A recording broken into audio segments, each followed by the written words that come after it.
ഒരാൾക്ക് ലോൺ കിട്ടണമെങ്കിൽ എന്തൊക്കെ ചെയ്യണം? ഈ കാര്യങ്ങൾ നമ്മൾ സാധാരണക്കാരായതുകൊണ്ട് തന്നെ കുറെ അന്വേഷിക്കാറുണ്ട്. ഇന്ന് നമ്മുടെ എക്സ്പെർട്ട് അഡ്വൈസ് തരാനായിട്ട് capital kingdom finance CEO Sanjay Sethumadhavan കൂടെ ഉണ്ട്. അപ്പൊ എന്തായാലും സർ ഒന്ന് പറഞ്ഞു തരുമോ, ഒരു ആള് ലോണിന് വേണ്ടി ഇങ്ങനെ തപ്പി നടക്കുവാണെങ്കിൽ ഈ ഫണ്ടിങ് സപ്പോർട്ട് എങ്ങനെയാണ്?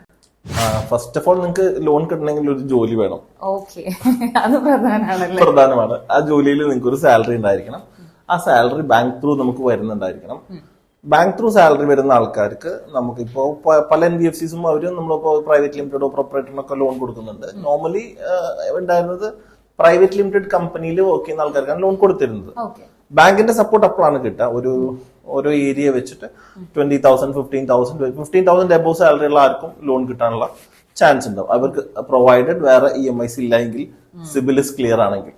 സിവില് ക്ലിയർ ആയിരിക്കണം എന്നുള്ളതാണ് ഫസ്റ്റ് കണ്ടീഷൻ. പ്രേക്ഷകർ അത് ശ്രദ്ധിക്കുക. നിങ്ങളുടെ സിവില് ക്ലിയർ ആയി കൊണ്ടുപോകാനായിട്ടുള്ള എഫേർട്സ് അവരുടെ ഭാഗത്തുനിന്നും.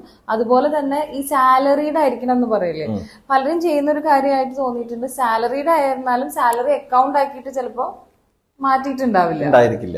അത് അങ്ങനെ വന്നിട്ടുണ്ടെങ്കിൽ ഇങ്ങനെ ബാങ്കിന് നിങ്ങളെ ജഡ്ജ് ചെയ്യാൻ പറ്റും. നിങ്ങൾക്ക് ഫണ്ട് കിട്ടുന്നുണ്ടെന്നുള്ളതിന് പ്രൂഫ് ഇല്ലല്ലോ ബാങ്ക്.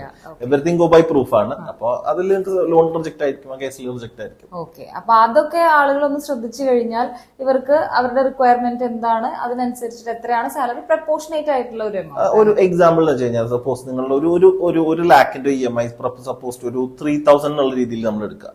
അപ്പൊ അതിൽ 60% ഓഫ് സാലറി നിങ്ങൾക്ക് EMI പേ ചെയ്യാനായിട്ട് ബാങ്ക് ഓക്കെയാണ്. 40% നിങ്ങളുടെ ലൈഫ് സ്റ്റൈലിന്. അത് സാലറി കൂടുന്നതിന് കുറയുന്നതിന് ചെറിയ ഡിഫറൻസുകൾ വരും. ലൈക്ക് ചിലപ്പോൾ 60 എന്ന് പറഞ്ഞത് 50-ലായിരിക്കും. ചില ഒരു 15,000 രൂപ ആൾക്കുള്ള ആൾക്ക് 60% എടുക്കില്ല ബാങ്ക്, 50 എടുക്കുള്ളൂ. സപ്പോസ് 1 ലാഖ് ഉള്ള ആൾക്ക് അപ് ടു ബാങ്ക് 75 വരെ പോകും.